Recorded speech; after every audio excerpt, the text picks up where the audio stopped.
Hello and welcome back to Aligned Attraction. Today we have a very special guest. We're joined by Scarlett, an entrepreneur. And today we're going to be going on a different kind of adventure. Scarlett has so kindly offered to be supported by us in a coaching session today. And something that we were talking about right before I hit record was what's alive for Scarlett right now. So, Scarlett, welcome. We're so happy to have you here. Thank you so much for having me. It's an honor and a pleasure to have this conversation with you guys. Amazing. So let's just jump right in. We were having a conversation right before I hit record about what's alive for you and what's felt most challenging in dating and love. And I'd love to just have you share that. Sure. And to give the listeners just a little bit of context where, in my life I am right now and why maybe this is so alive in me, I'll just start with the fact that I am turning 40 in 3 days. And my love story has been a little interesting. I think it's been an interesting road of opportunities to really try on different hats as far as what works for me in relationships and what hasn't. Up to this point, I have not been married. I've been in several serious relationships that never led to marriage. And I am ultimately desiring marriage and children, family of sorts. So I think with this birthday coming up, one of the themes that I was considering through the relationships that I have had is this is very much alive in me right now, is that I feel like throughout my relationship history, I've never felt safe enough to show up in my fullness and true authenticity using my full voice because a part of me has always assumed that if I did, they would leave. I'm fairly certain that my inability to have done that in the past probably led to them leaving because I wasn't I'm sure subconsciously there was some kind of disconnect going on there. And I will say in my last relationship that I had last year, I'm very proud of the way I showed up in that relationship. So there is an evolution happening.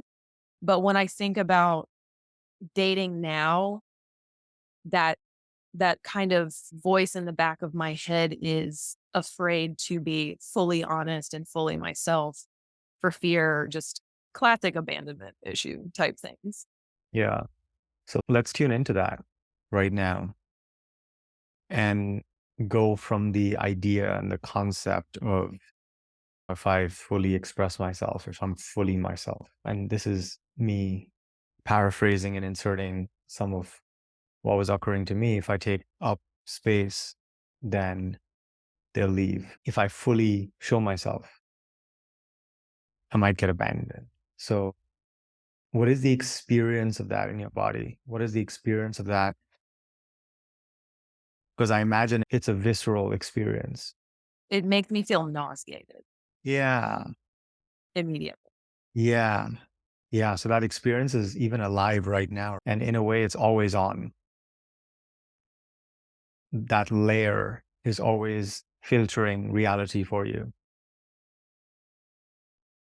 And even in this conversation, which is not a date or something, a situation that you would be in with a prospective partner or someone you're dating or in a relationship with, that experience is still present. And the other interesting attribute about this experience is that it stays unchanged even if the partners come and go. It does. And it feels what kind of came up while you were talking was that it feels like grief and it feels like I'm pre grieving the end of the relationship that hasn't even happened yet. Yeah, that's so profound what you're touching on right now. There's almost this in advance grieving of the loss that hasn't happened yet. It's the anticipation of the loss.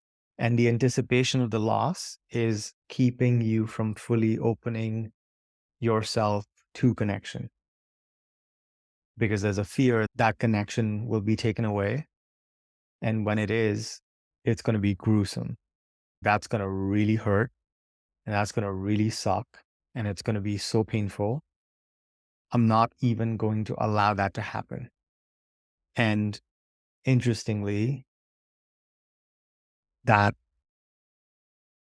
advanced counteracting of that anticipated pain is actually creating almost a wall of separation, even right now. Yeah. So I heard nausea. So if you tune into that even more as we're circling it and touch it, what else is alive in that, in the experience of that idea?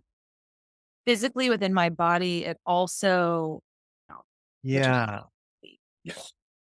Yeah. Beautiful awareness. So what is that? So what lets you know that your nervous system's starting to shut down?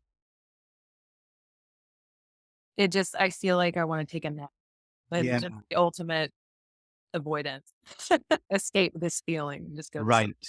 Because it's almost unbearable. And does it feel familiar, this feeling? Has it shown up in like relationships or in dating or any other situation? Yeah, and I think it's important to mention that it it's occurring to me as we're having this conversation that I've I have lost a lot of male relationships in my life to death, and not necessarily lovers or romantic connections, but my uncle, who was like a father to me, two of my cousins passed away tragically.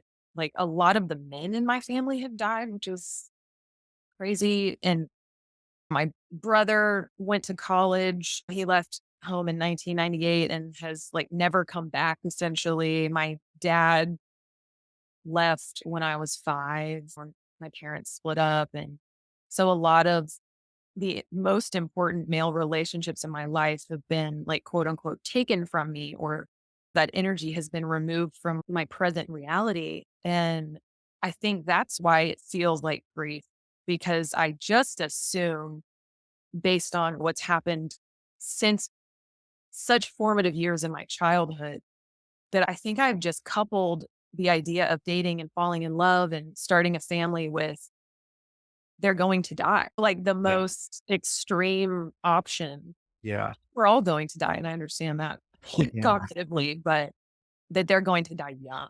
Is there also a sense that they'll leave? Yeah, dying and leaving, it feels like the same energy to me. Yeah. And it makes sense, right? If that is coupled in that way, then it's going to be very hard to open your heart to connection if you know that connection is going to be ripped away Yeah, 100%. without your consent, without your often in a surprising, abrupt way. So go ahead and say that back to me. I'm afraid you'll leave. I feel afraid that do I say you'll leave? Yeah, say it to me. They do leave. Yeah. What comes up as you say that? I just immediately become a little girl again, Yeah. an unsafe, scared little girl. Yeah. Let's just allow a space where you can do that and feel safe, just allowing that part of you to fully express. It's such a sweet thing. Yeah. And she just deserves so much love and Yeah. it does not feel like she has it in these moments. In this moment, do you feel connected to me or do I seem a little far away? I'm most connected to her. But yeah, I guess I should look at you Yeah. more to have more of a connection with you. Yeah. And can she feel me Sure. in Yeah. conversation? And how does she feel about me? Who is this guy? She wants me to introduce her to you, Okay, great. Let's try that. little Scarlett. This is Ani. He's a lovely man and a good friend. And he's here to have a little conversation with us. And how does she respond to that? And she wants you to shake her hand. Little Scarlet. Yeah, she's in. Yeah. What's it like for her to be held in this space by us? It helps to give her some attention, Yeah. to bring a male energy into the space. Yeah. That feels actually very calming. And I want to ask her a question. Little Scarlett, what did you internalize about yourself? What meaning did you make about yourself when all these people left? Almost that she wasn't important enough to Yeah. stay for or to be chosen. Yeah. If it's okay, I want you to speak as her. Sure. Try that. And you can address it to me. And let's just notice what happens as she is able to acknowledge that. She just wonders what she did wrong. Yeah. Go ahead and say that back to me. I don't know what I did wrong. You don't know what I did wrong. Yeah. You make them mean. And I just feel like it's all my fault. And if I was better in all these different ways, then maybe they would have stayed. Yeah. That's a big burden to carry for a little girl. That's a lot to hold. Big burden to carry as a grown woman, too. Yeah. So in this moment, what I want to do is I want to distinguish between the adult you, big Scarlet, and little Scarlet. And as big Scarlet is witnessing all this, as seeing what little Scarlet's been holding and carrying and making this mean about herself, what does the wise adult big Scarlet make of all this? My heart just bleeds for her. And I feel so fiercely protective of her. So I want you to now speak as big Scarlet as if you're addressing little Scarlet. Sweet girl. There is nothing you could have done different. Actually, none of this was about you. And I know that's such a hard idea to understand at this young age. And you feel so vulnerable. These things that have happened and these losses you've suffered are not your fault. You are such a joy and such a delight, and you are so lovable just as you are. And from where I sit with you holding you, I want you to know that I will always keep you safe, and that you will always be protected no matter what. And how does she receive all this? She does. And she appreciates that, but she still wants it from Yeah. And what is like, big thank you. And I also right. want it. And what is still present in her that's looking for extra validation, reassurance from them? That's interesting. She just said it's fun when they're around. Oh, Yeah. I like you a lot when they're around too. yeah. So what I'm hearing is that there's a beautiful desire there, and she wants company to play with. Yeah. And so I want you to let's play if you're up for it. I want you to receive this desire from her in its pure, beautiful, childlike, wondrous, curious quality. And just allow it to flow into your adult, wise self. That energy feels a lot more like exciting and playful. Yeah. Not so I need a man to help me feel safe, but it's more just I need a playmate to enjoy, to laugh with and enjoy this like amazing life with. Yeah. So notice the difference in the quality, in the energetic architecture of that expression, and compare that to how it was feeling before. What's the difference? What do you notice? It's so much less heavy. And it's so much it's so much more just like curious and joyful of an energy than I need this for security. I need this to be safe. You guys know me personally. I've created a structure in my life. Like I've provided an amazing life for myself. And it's totally a trauma response and totally just making sure that I am safe and making sure Yeah. that I'm provided for and all of that. And now my those basic needs are met. The hierarchy of needs is met. And it's occurring to me as we're talking that the partnership that I seek is would be just fun. It would be like a cherry on top of this amazing life that I already have. And so that's like way more exciting to me instead of going into it dread and the need of that to survive kind of thing. Yeah. Yeah. And that's a totally different universe almost. 100%. Now, what do you think would be possible for you if you led from this place? Oh, it's just couldn't keep the men away from me. Really? I We need mean, a separate coaching session for to help you like how to deal with that problem. that kind of is the thing. It's not, I'm not single for lack of options. I'm single because I don't feel like the souls have come home to each other yet. Totally. Totally. Yeah. And a lot of the high value women that we talk to, they're not single because of lack of options, right? It's not like there's any dearth of potential suitors, but they're just discerning and they're unwilling to settle. They don't want to just be with someone because they need to do it. And this this shift in the underlying architecture of how think, feel, and operate in terms of navigating intimacy and connection. It's and I want to hear how you see it, but from what I'm seeing, this is opening up a space where connection can be fun and playful and joyful without the heaviness of this needs to happen and this needs to happen in this way for me to feel XYZ.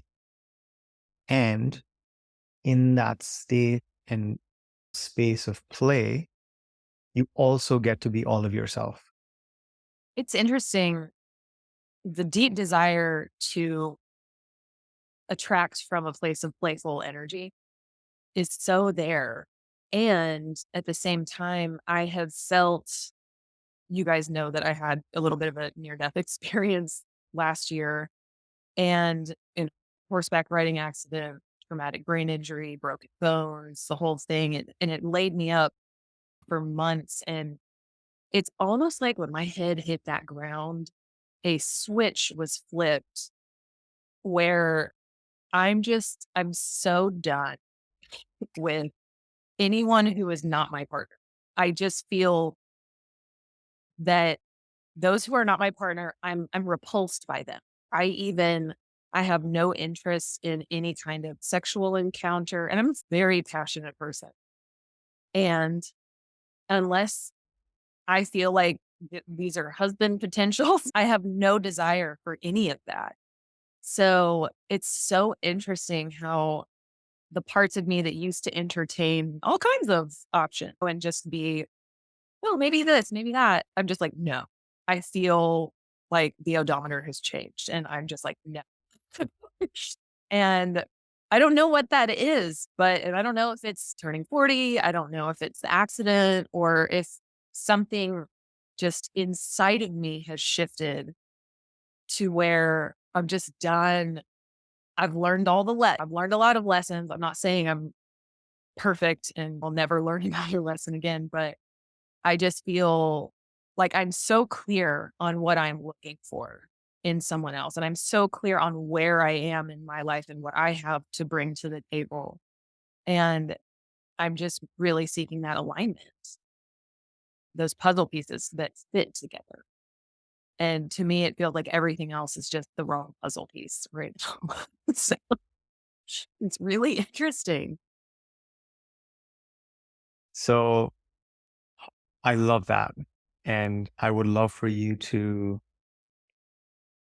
actually define in this space and really just say it out loud, what alignment would look like. Like, how will you know that this person that you're holding out for is here? I just have this belief, and I've always felt this way that when I meet my person, I will know because I do feel like it is two souls coming home to each other. I feel that it will be easier than it has been. I feel like consistency will exist in that relationship, that I won't be wondering or checking my phone every hour to see if they reached out. I feel like the person that is my person has so much beautiful integrity that their word means something, that they show up for themselves and the people in their life, me included, once we come together. And just that will create the sense of safety and trust in me that I think will just really allow me to blossom and just feel safe. When the feminine feels safe, like that's when the playful nature comes out. When as an entrepreneur, I have lived in such a masculine space for so long that I am craving like a healthy masculine man to come in and just create this container of safety for my feminine to flow within. And when I dated one guy like that in the past.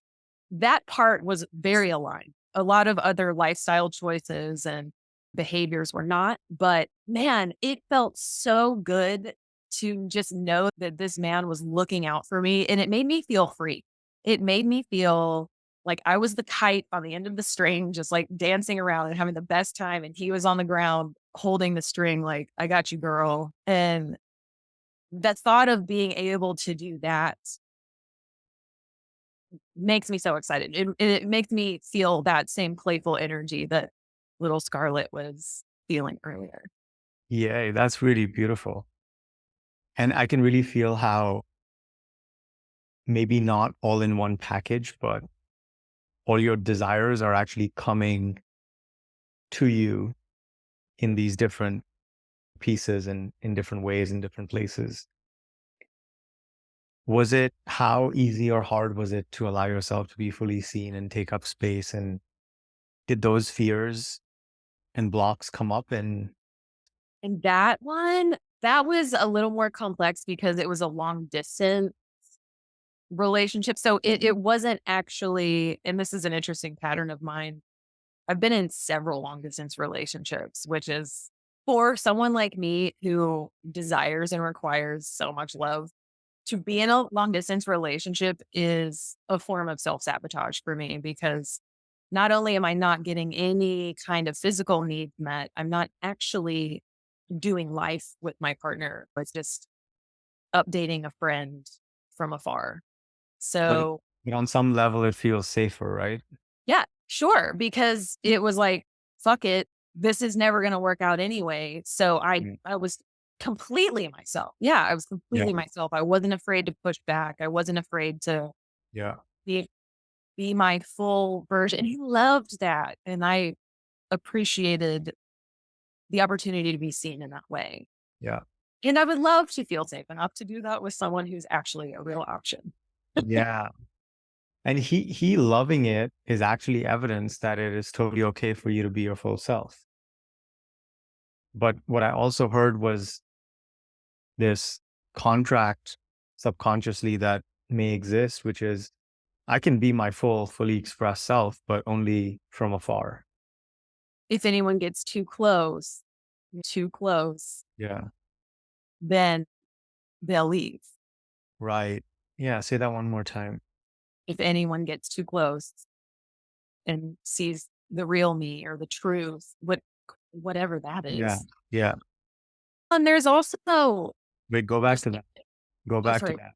Go back to that statement. Say that one more time. If anyone gets too close. If anyone gets too close and sees the real me, then they'll leave. Yeah. So one But more time and if slow it anyone down. gets too close and sees the real me, then they'll leave. Yeah. One more time, slowing it down even more. If anyone gets too close and sees the real me, they will leave. If anyone gets too close And sees the real me, and sees the real me, they- they will leave. One more time. if anyone gets too close and sees the real me, they will leave. If anyone, and do it this way, the way I'm saying it, if anyone gets too close and sees the real me, they'll leave. If anyone gets too close and sees the real me, they'll leave. If anyone gets too close Anyone gets too close and sees the real me, and sees the real they'll leave. me, Huh? If anyone gets too close and sees the real me, what? They'll leave? if anyone gets too close and sees the real me, they'll leave. Now, what are you noticing in how that belief feels from when you first shared it and this last time? When we say it the way we said it at the end there, it's ridiculous. Yeah. Yeah. Ridiculous. Yeah. Yeah. And your body language is totally different, right? You're smiling, you're taking up more space. Tell me what you're seeing now about how ridiculous it is, because when you first said it, you believed it. And what I'm seeing in you is this last time when you said it, there was zero belief in that. It just seemed ridiculous. So what happened? Literally, we just changed the way I said it. Same words, Yeah. but it was just the intonation was different. And Yeah. that resonance Yeah. created a different experience in my body. Yeah. And what was the different experience? It was like laughable. Yeah. That anyone that I would ever think that. And what's way more likely to be true, Pretty much the exact opposite. which would be what? If anyone gets too close and sees the real me, they will stay. Oh, And let me rid of them. No, I'm kidding. say that one more time. If anyone gets too close and sees the real me, they will stay. One more time. When he gets too close and sees the real me, he will stay. One more time. When he gets too close and sees the real me, he will stay. One more time. Really feeling it. When he gets too close and sees the real me, he will stay. Yeah. How does that feel? So good. I love him already. Yeah. Yeah. And that's not the, well, I'm going to say issue, even though there's no issue anywhere, right? We don't operate from a problem solution paradigm, because you can't fix something that was never broken in the first place. And it was only a misconception, a misperception that little Scarlett had about herself. It was meaning that she made up about herself based on circumstances that had nothing to do with her. But she made it mean something about herself. And she developed this sense that if she is fully herself, if someone gets too close and they really see her, feel her, know her, then they'll leave and she'll feel rejected and abandoned. But that's not a problem we need to solve, because that was never true, right? That was never the case. And when we come into contact with the actual truth, which I'm going to have you say one more time, it feels different. And so this is not really, you're an entrepreneur, so I'll use some entrepreneur terms. This is not a lead gen problem, because the person you are desiring is also desiring you. And the person you're looking for is also looking for you. And I really believe that's how it works with every single thing, whether it's love, money, food, like literally anything in the world, right? But sometimes we put up a barrier because on some level, it feels like us having that is going to create pain. And this is where a lot of the fear of intimacy that we see women experience comes from. Because at some point in their life, they developed a mistaken belief about themselves based on things happening outside, which locked in this paradigm that there's something wrong with them, that there's something bad about them, that if someone gets too close and they really see them, they'll be like, nah. And it's, of course, this is not just women, this is every human being. I grew up like this. And for most of my life, I thought there was something wrong with me, right? And the journey from going from the world of there's something wrong with me to I'm perfect and I'm not everyone's cup of tea, but the person I'm meant to be with will actually really get off on all the parts of me that may feel challenging for other people. So it's not so much that the things we want aren't appearing for us or showing up and looking for us as much as we're looking for them, or it's that on some level we're pushing it away. And so what we're playing with here is what would it be like if you didn't push it away because you didn't need to push it away, and you didn't need to push it away because you coming into contact with what you want didn't mean pain, the pain of rejection, the pain of abandonment. Because in fact, if someone gets really close to you and really sees you and really knows you, really feels you, people are really seeing, knowing, and feeling you here in this conversation, they'll probably fall in love with you even deeper. They'll probably be like, wow, I can't get enough of her. Yeah, and I haven't even really given people the chance to do that. Yes. Yes. Say that one more time. I haven't really given people the chance to do that in the past because I was controlling the hell out of it. Yeah. And it makes total sense why, right? Because that little girl thought that if she didn't control the hell out of it and if she gave people a chance to really see her, they would leave and it would hurt like hell. So I really want to honor little Scarlett because she was doing whatever she thought she needed to do to protect herself. And we never want to make that wrong. But now you're seeing something different, which is what? Am I saying the phrase? What do you, I mean, I want you to generate the thought independent of me. I was seeing her like playing like a little warrior princess in the jungle, but not in a, you know, flinging the sword around so people would stay away kind of way, but actually in such a playful energy that, you know, a little boy runs up and is, I want to play too. Yeah. So like she's strong and awesome and badass. And then this Yeah. little boy also wants to come Yeah. to her because it looked like she's having so much fun. Yeah. So does she need to control the situation and make sure that no one sees her? No, she's fully expressed. Yeah. She's just loving it. Loving it. Yay. And how does the adult feel about that? So good. Yeah. So delighted that it delights me, the thought of that and just being my own fully expressed self feels very, because that doesn't mean I don't have to be less of who I am, actually. Like I get to be all of me. And all of me is very tall. Like I take up space in all the ways.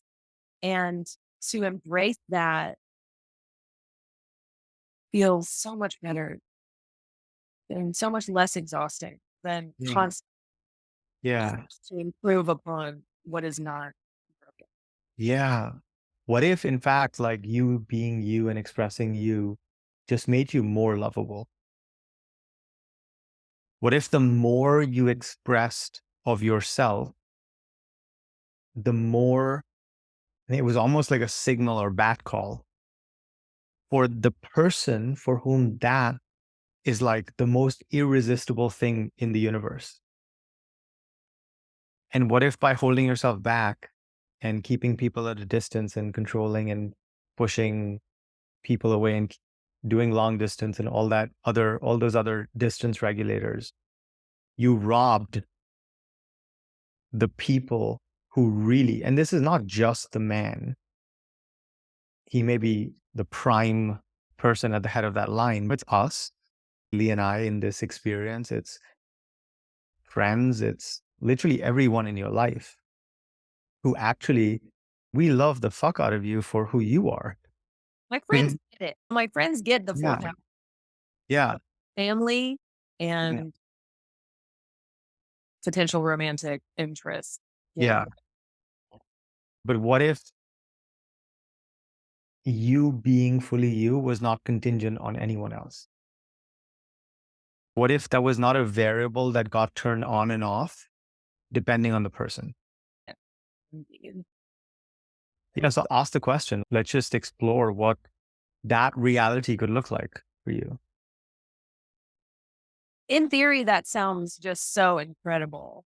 And I know where this comes from. Like, I know the origin of this. It's my family, Yeah. like being the kind of like weirdo in the family and kind of feeling like the odd man out. So wanting to be like a tamped down version of myself so I don't get kicked out of the tribe. Can you, and this is going to be a pointed question, can you hold the pain of rejection if they don't agree with who you are?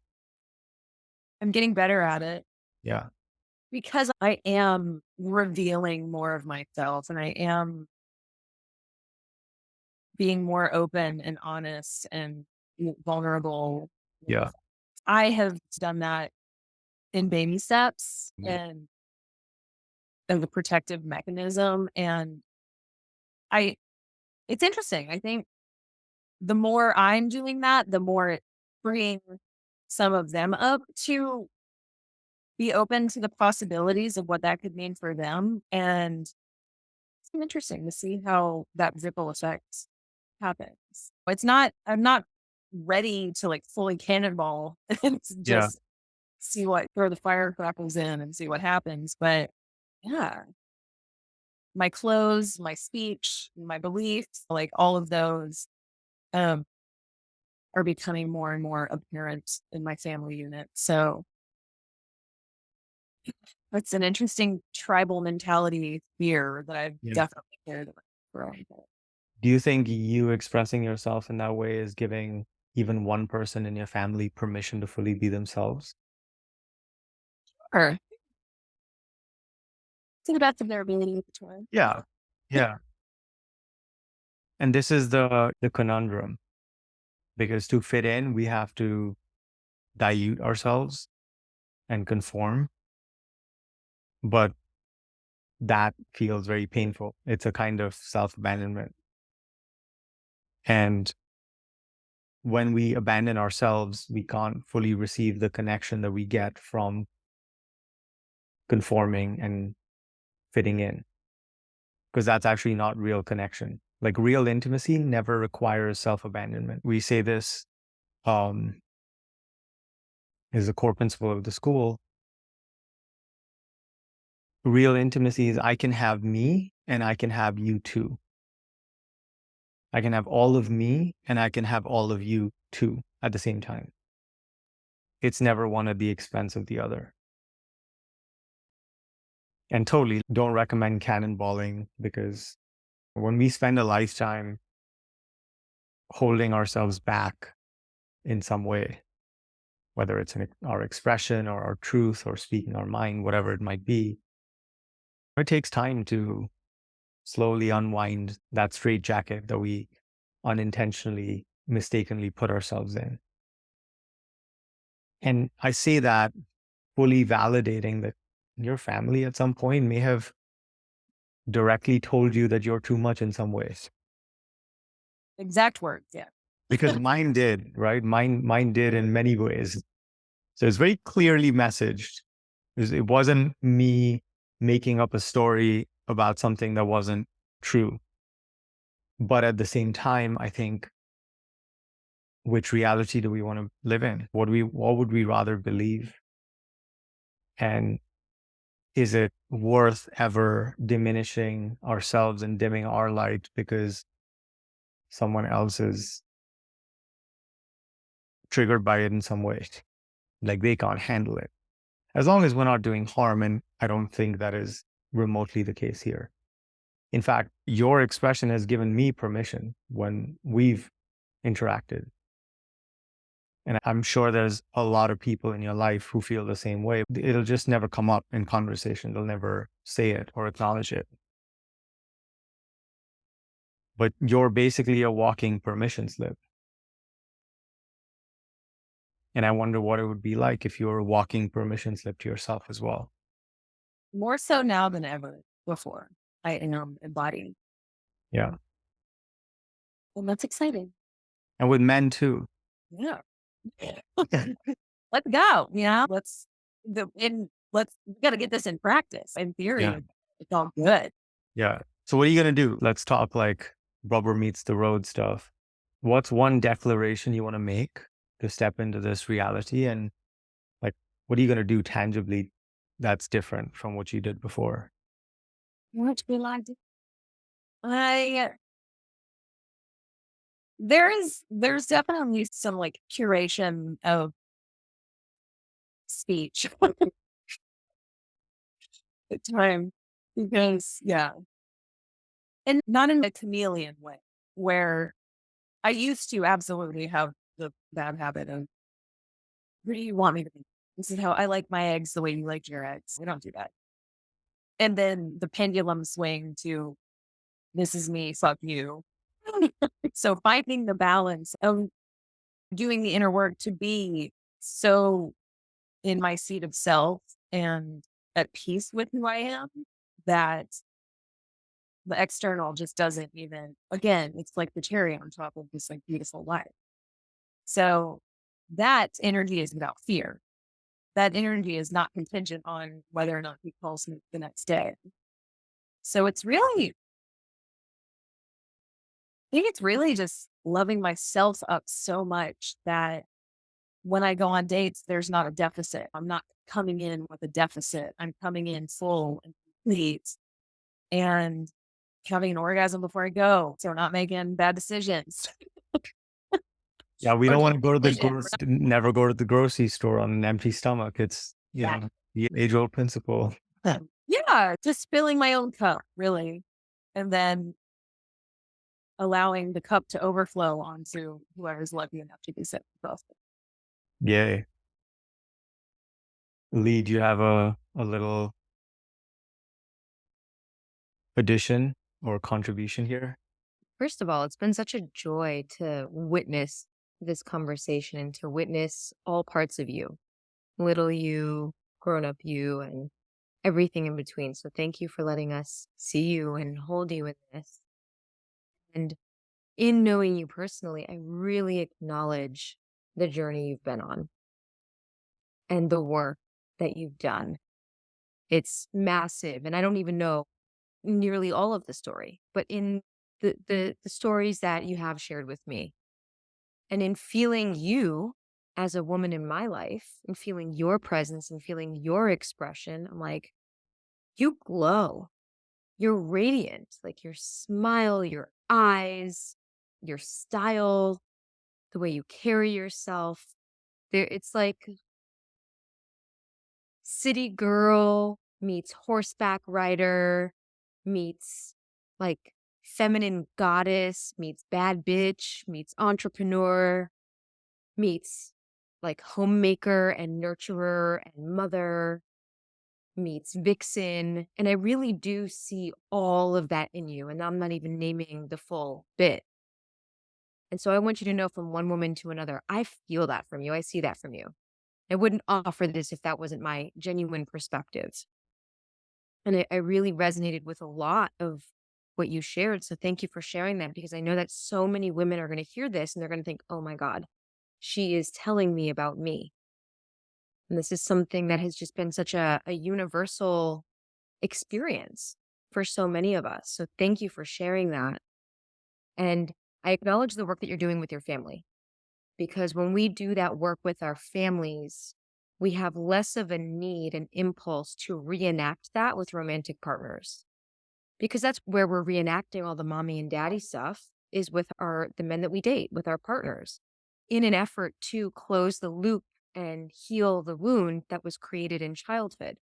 So if you're going directly to the source and you're incrementally doing that work with your family to show up as more yourself, to inhibit yourself less, to be able to withstand ridicule, rejection, indifference, whatever they may meet you with, if it's not approval or acceptance. Like the fact that you're going to the root and really doing the work there, your system will have less of a need to reenact that with. And so I just really want to underscore the power of what you're doing and how effective it is. There's doing that work with the family in the family unit, and then doing that work with oneself and creating the internalized mother and father role inside of yourself that you didn't get to experience with mom and dad. And that's such a key part of this that I'm hearing that you're craving and that you felt with that one partner was that masculine container, that sense of safety, that groundedness. And the one thing that really served me, because I had you were speaking my story as you were sharing this. The one thing that, the few things that made a huge difference for me, I heard you say, I already love him, like feeling him and really giving yourself a chance whenever you can. And I think you and I have spoken about this before, like just sitting on the couch at night and just, I don't know who you are yet or what your name is, where you live, when I'll meet you, but I know you're alive. You have a name, a personality, you have preferences, you have dreams, you have values. And I'm so excited at the exact right moment for the universe to bring us together and bringing that little Scarlet excitement that's just wants to play with her pal and bringing that into each moment. And I'm seeing you get excited. What comes up when I say that? I pray for him. And I have prayed. It's so funny. Who was I in a past life? Because I've been this little hopeless romantic my whole life. And I prayed for this person as long as I can remember. And now, instead of God bring him to me, like just accelerate this timeline so we can get to it, I'm just praying blessings to him and may he have the best day. It's my prayers are so simple. May he feel loved, may he feel in his purpose, may he feel healthy, may he be making amazing choices that will lead our paths together one day. That's right. And may I feel peace until that day happens. Yeah. So yeah, when I go into the vortex and I'm feeling him, I feel giddy, but it's not an anxious giddy. It's just like a hell yeah, excitement, giddy love. There's so much more depth to it. Yeah, I can feel that. That's really it. That's Grounded, really it. Say that again. grounded giddy. Yeah, I love it. I love it. That's really it. And in the moments when you depart from that feeling, bringing nurturance back to little Scarlet or any other part of you that is feeling whatever she's feeling and really validating that experience. And this is not news to you. I'm just reiterating, really validating that experience and allowing space for that part of you to be how she is, because there's good reason. And all parts of us have desire to keep us safe and protect us, typically, most parts anyway. And one of the things that made a big difference for me was learning how to meet myself with that feminine nurturance. And once that feminine nurturance piece got taken care of, developing the masculine container and boundary system. Because my mind, and I don't know if this is similar for you, my mind had a lot of different narrative loops that said, not good enough, it's not going to happen, he's not out there. My mom was saying she didn't know how I was ever going to meet a guy who was so compatible. And I'm like, fuck off. But that got into my head. And at some point, I'm like, all right, I have to create a boundary with this voice because it's not truly me. And that masculine boundary system, when those things came in after I validated what was there, then said, okay, I'm not playing this game. There's something else that I desire and I'm not stopping. And so the only way I could not get it is if I give up. And if I know that I'm not going to give up on feeling the depth of my heart and feeling this giddiness that could already be here now, which is what I imagined I would feel when I met him, then it's here now. He's here now. And he could be right around the corner. He could have just moved into your neighborhood and he's out walking his dog, like playing with the possibilities in the quantum field. He could be at Whole Foods Market when you're there and you drop a bottle and he goes and helps you pick it up. And then that's the meet cute. There are so many possibilities that I'm so excited to breathe life into with you that it can happen at any moment. And we're just sitting here playing the game of life until then and having a fucking blast. Great girl. Great. I Yeah. mean, the parts of me that feel lonely at times, I honor them. And it just speaks to how much love I have that doesn't have anywhere to go yet. And I think it's really beautiful that my loneliness is a reflection of love, even then. Yeah. I would, the word that comes to mind, and take this if it resonates for you, is a longing. It's deep, a yearning, a feminine yearning that cannot be quelled. And I will go so far as to say, even by a human man, there is just this feminine yearning to be completely penetrated by God, like the ultimate beloved. And he will come in man form, I'm confident, and keep being you and doing what you're doing. I so deeply acknowledge you and I can't wait to celebrate you. Sending out that bat signal, aren't Yeah. That Yeah. cat call. Not the bat call, the cat call, all the calls. So as we wrap up, any breakthroughs, insights, takeaways that you would just want to crystallize from this conversation? just that playful energy feels so much more aligned, feels so much more powerful and so much more true to myself than the fear-based, self-sabotaging, all of that. And self-rejection, really. The playfulness, that is the truth of who I am. But when we are together, we are laughing, we are having fun. My perspective on life is special. And yeah, I think that the beautiful man, when I am brave enough to really fully embody and express that, the beautiful man who comes through and is finally there you are. I see him longing for me too. Like he's like, where, enough with these dumb bitches. Like, where's my woman? And here I am. So I love it. And a better time than that. And so it is. That my profound takeaway from this. I just like playfulness. Let's do it. What's more profound than play? I feel like that's the highest spiritual level we can ascend to, where we're just so liberated that we're just enjoy and play. And what's better than that? Yeah. And curiosity and wonder and that to me also just speaks to presence. You're present when you're playing. Yeah. Totally. Yeah. Thank you for Ah, me connect those dots. beautiful. Thank you so much, Scarlett, for being here with us today and for revealing your heart so authentically and so vulnerably. This has been a beautiful devotional dojo space, a place to practice. And we appreciate you. We love you. We're so excited to celebrate you and your life. And thank you. Thank you guys both so much. Y'all are very good at what you do. And I appreciate your Mhm. time and your desire to walk through this. Love you both. Yeah, we love you. Before you go, if you tune into that feeling that you had in the beginning of this conversation where it felt difficult to be seen, is that still there?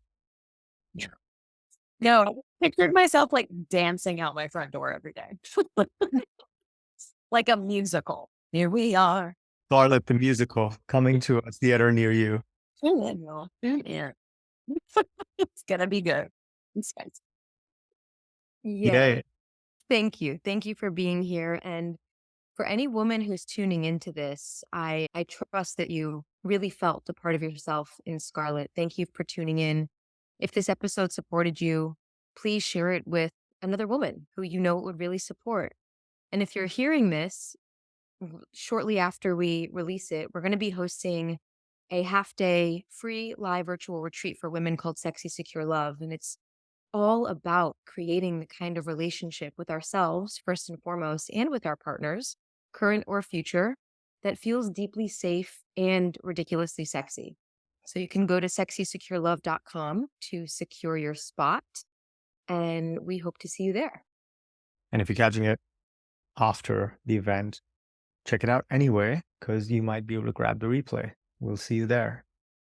All right, everyone, wishing you all so much love and good vibes.